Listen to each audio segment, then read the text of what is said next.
What I like about these water hardener test strips is that it's so simple to use. It's got the chart on it. It has the instructions on it. It comes with a bunch of extra pieces, and then the test strips are in there. Let me go ahead and show you how to use this. So I want to test out the water hardness before and after turning on our water softener just to see how well it's working. Okay, so inside here you get all the test strips.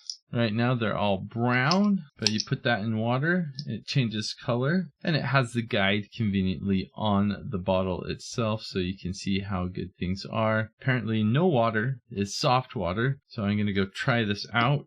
It does have a test tube as well, so you can put the water in here, put the strip in, and this is nice. You get 100 extra in total, so when this runs out you have plenty more that you can test with. So let's go test this out.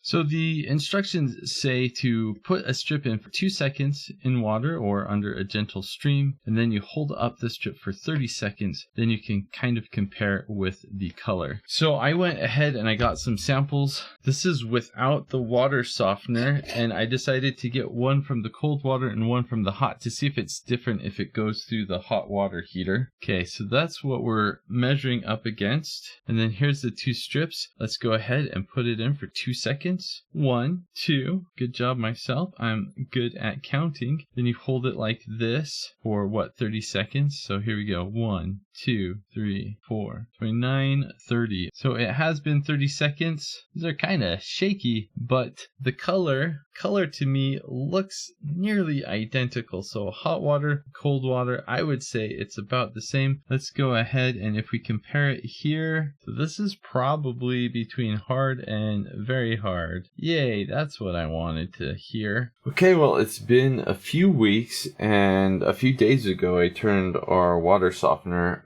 back on. So let's test out the water again with the water softener on. So I'll put this in for about 2 seconds. There we go. Then shake off the water, and then we're going to wait 30 seconds and compare. 1, 2, 3, 28, 29, 30. Alright, so if we look at these, I would say they're pretty close to the same color. And that looks promising. It definitely looks closer to this color than any of these other colors. That's awesome. Woohoo! Our water softener worked.